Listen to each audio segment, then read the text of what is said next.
हम प्रभु परमेश्वर को धन्यवाद देंगे आज की सुंदर सुबह के लिए। ये नई सुबह फिर से प्रभु ने हमें दी है। आज बुधवार का दिन, परमेश्वर हमें एक एक दिन आगे बढ़ा। ये महीना भी धीरे धीरे समाप्त होता जा रहा है। परमेश्वर का धन्यवाद करते हैं। हमारा प्रभु महान है और हमें अपनी निकटता में रखता है ताकि हम परमेश्वर की महिमा करते जाए और परमेश्वर के नाम को धन्य कह सके। प्रियो, मैं आप सभी का स्वागत और वेलकम करता हूँ living Christian movement fellowship ministry में।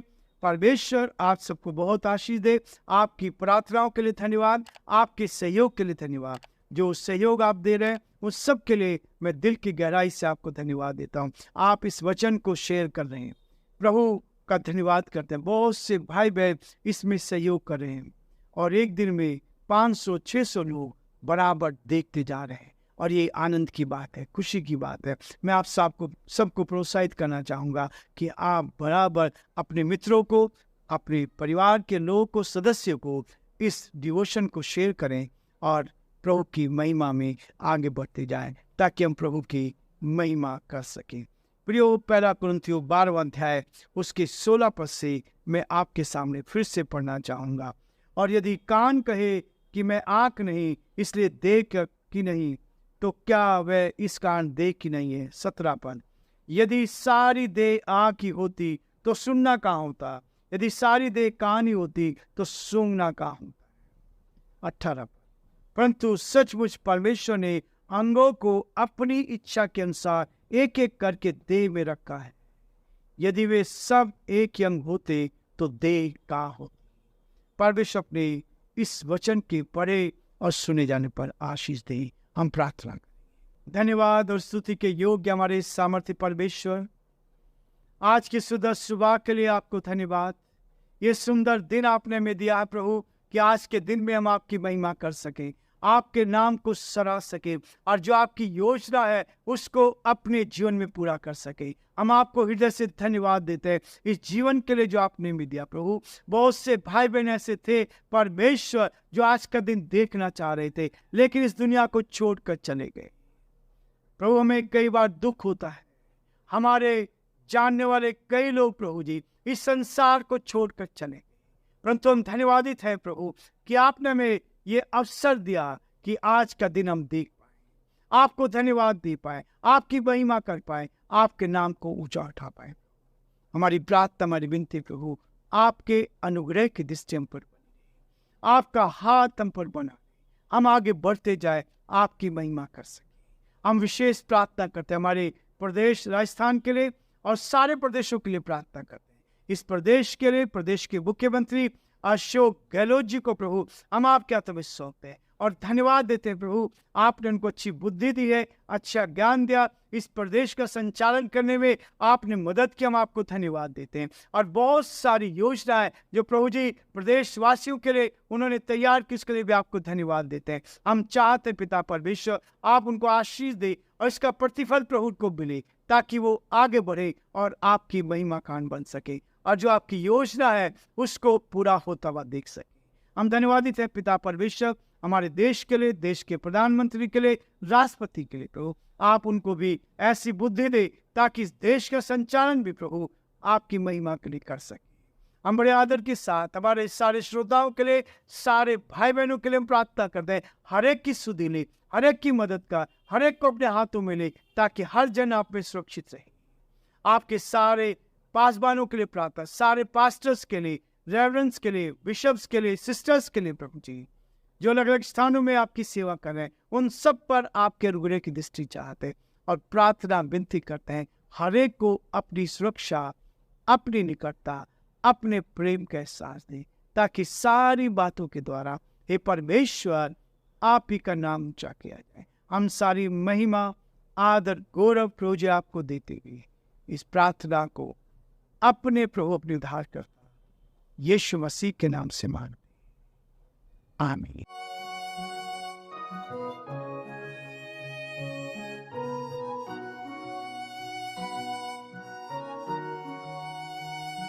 कलवरी के पास खड़ा हो, खून की धारा देखता जा, तेरे पापों का यही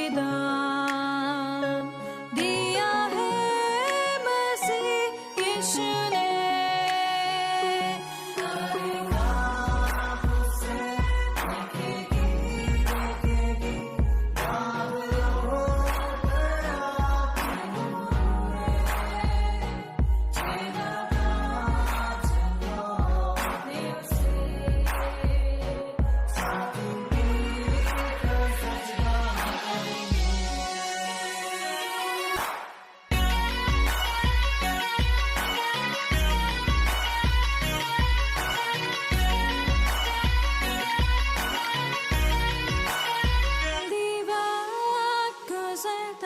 जाता है, रात अंधेरी आती है,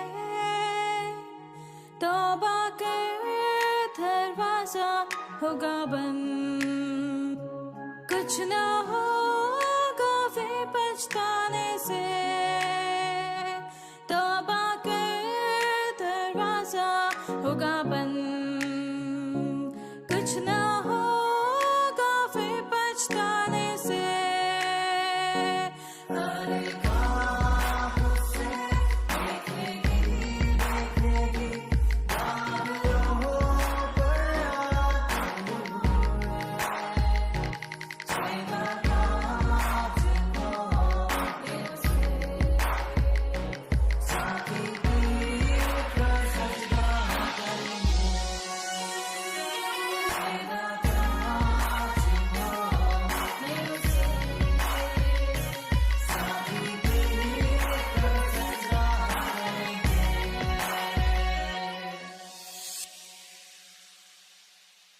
प्रियो, परमेश्वर का वचन एक एक दिन हमारी अगुवाई करता जाता है और इस बात के लिए कहता है, 17 पद कहता है, यदि सारी देह आँख ही होती तो सुनना कहाँ होता। इमेजिन करें, सारी आँख जो है, केवल आँख, शरीर में आँख ही होती तो हम ना सुन सकते थे ना बोल सकते थे। परमेश्वर ने अपने तरीके से इस शरीर के अंदर उन सारी बातों को रखा। हम देखते हैं एक एक अंग अपना अपना काम अपने तरीके से करता है। इसलिए प्रियो, दानियल उसका 12 अध्याय उसके 3 पद में एक चीज कही, जो बहुतों को धर्मी बनाते हैं वे सर्वदा तारों की नाई प्रकाशवान रहेंगे। जो बहुतों को धर्मी बनाते हैं वे सर्वदा तारों की नाई प्रकाशवान रहेंगे।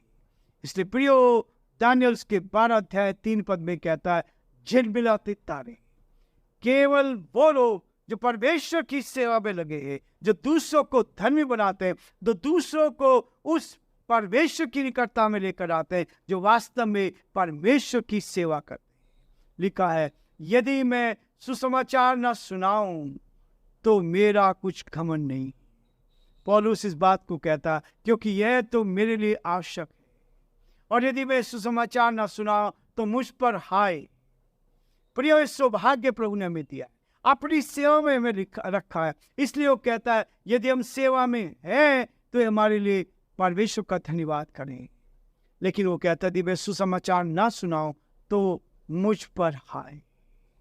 ये जिम्मेवारी प्रभु ने दी है कि हम इस सुसमाचार को लोगों तक पहुंचाए। 1 कुरिन्थियों का 9 अध्याय 10 पद में इस बात को कहता है। ऐसा कहा जाता है कि परमेश्वर अपने लोगों को, अपनी कलीसिया को सदियों से इसी बात के लिए कहते रहे हैं।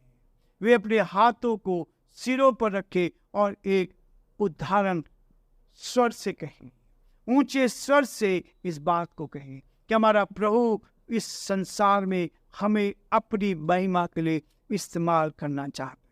उसकी जो योजना है, वो योजना है, जब कोई मिशन में कार्यरत है, जब आप सेवा में कार्यरत है, तो इस सेवारत इसलिए कहता है, तो यह मेरा जीवन के लिए आशीष का, आनंद का। जब हम परमेश्वर की सेवा करते हैं और परमेश्वर की सेवा में हैं और आगे बढ़ते रहें, लेकिन व्यक्तिगत तौर पर आत्माओं को जीतने की संख्या नहीं बढ़ रही है। जीवन में एक ही कदम हमारा होना चाहिए। हम जब तक इस पृथ्वी पर हैं, हम उन आत्माओं को जो नरक की ओर जा रही हैं, हम उन आत्माओं को जो संसार में डूबी हुई है, जो नरक के जा रहे हैं, उनको जीतने का प्रयास करें। आत्माओं को जीतने वाला बनाना चाहता है। यदि हम आत्माओं को जीतने वाले नहीं हैं तो इसलिए प्रियो हम बहुत कमजोरी में हैं। इसलिए प्रारंभिक जो कलीसियाएं थी, प्रारंभ में जो संदेश गया, मिशन की सफलता का रहस्य यही था। उस समय यही रहस्य था। परमेश्वर का धन्यवाद हो जिसने अनेक समय पर परमेश्वर के संदेश को पहुंचाने के लिए अपने लोगों को तैयार किया, प्रचारकों को तैयार किया, मिशनरीज को तैयार किया, अलग अलग स्थानों पर जाकर सुसमाचार का प्रचार किया। इसलिए प्रियो आज हम तक ये संदेश पहुंचा है। सुसमाचार सुनाने वाले नुक्कर की हमें क्या करना है, ये दे दिया है कि जिससे पवित्र लोग सिद्ध हो जाए, पवित्र लोग सिद्ध हो जाए और सेवा का काम किया जाए। हर सेवक की सेवकाई यह है कि हर विश्वासियों को सेवक बनाए। हम चाहते कि बहुत सारे लोग परमेश्वर की आत्मा के द्वारा चलाए जाए। परमेश्वर कहता है, परमेश्वर निरंतर हमें बुलाता है, वो बुलाहट करता है, वो हमें बुलाता है, वो हमसे कहता है कि मैं किसको भेजूं, सेवा के लिए मैं किसको भेजूं। परमेश्वर ये चाहता है, वो हमें भेजना चाहता है, मैं किसको भेजूं और हमारी ओर से कौन जाएगा। यशायाह नबी ने इस बात को कहा है, 6 अध्याय उसके 8 पद में कहा। इसलिए प्रियो लूका उसका 10 अध्याय 2 पद में बहुत सुंदर लिखा है, पके खेत बहुत है परंतु मजदूर थोड़े हैं। आज मुझे और आपको इस बात की जरूरत है कि हम परमेश्वर से प्रार्थना करें कि अच्छे मजदूरों को भेजे जिससे इस खेत को काट सके। बहुत सी आत्माएं आज तैयार हैं उस नरक से बचने के लिए। आज लोग बहुत दुखी हैं, परेशान हैं, कठिनाई में है, कोई उनको सुसमाचार सुनाने वाला नहीं, आज संदेश देने वाले नहीं। परमेश्वर का वचन कहता है कि हम एक दूसरे को प्रोत्साहित करते चले। और यदि सारी देह आंखी होती तो सुनना का होता, यदि सारी देह कान ही होती तो सूंघना का होता। परंतु सचमुच परमेश्वर ने अंगों को अपनी इच्छा के अनुसार एक एक करके देह में रखा है। ये मेरे और लिए है। ये शरीर उस कलीसिया को दर्शाता है। इसमें बहुत सारे अंग हैं। कलीसिया में बहुत सारे लोग होते हैं जो एक साथ मिलकर परमेश्वर की देह का निर्माण करते हैं। कलीसिया प्रभु की देह। इसलिए प्रियो, मुझे और आपको सचेत होना है, मुझे और आपको जागृत होना है। हम इस कलीसिया में परमेश्वर की महिमा करें। यदि आप व्यक्तिगत आत्माओं को जीतने का आनंद जानते हैं, एक आत्मा यदि जीतते हैं तो स्वर्ग में आनंद मनाया जाता है। हम पूरी तरह से आत्माओं को नहीं जीत पाते। और उसके बाद कहता है तो आप उसे किसी भी चीज से अदल बदल नहीं कर सकते। उसका आनंद बहुत बड़ा होता है। यदि एक आत्मा आप बचाते हैं, एक आत्मा उस नरक से आपने बचा ली, किसी को मृत्यु से बचा लिया, तो उस जैसा आनंद आप कहीं नहीं पा सकते। आज कम से कम एक व्यक्ति से यीशु के बारे में बातें करें। आज इस बात की प्रतिज्ञा करें कि आज के दिन में हम एक दूसरे को, एक व्यक्ति से बातचीत करें और उनको बताएं, उसके परिणाम को देखें। प्रभु आप सबको बहुत आशीष देगा। यदि आप आज के दिन में किसी को भी एक संदेश देते हैं, प्रभु जीवित है, वो मृतकों में से जीवित हो उठा, वो आपको जीवन देना चाहता है, वो आपको शांति देना चाहता है, वो आपको तसल्ली देना चाहता है, तो परमेश्वर आज के दिन में आपको बहुत ही अपनी महिमा के लिए इस्तेमाल। प्रभु आप सबको बहुत आशीष दे। आज हम यहीं रुकेंगे, कल फिर से आगे बढ़ेंगे ताकि परमेश्वर की महिमा करते चलें।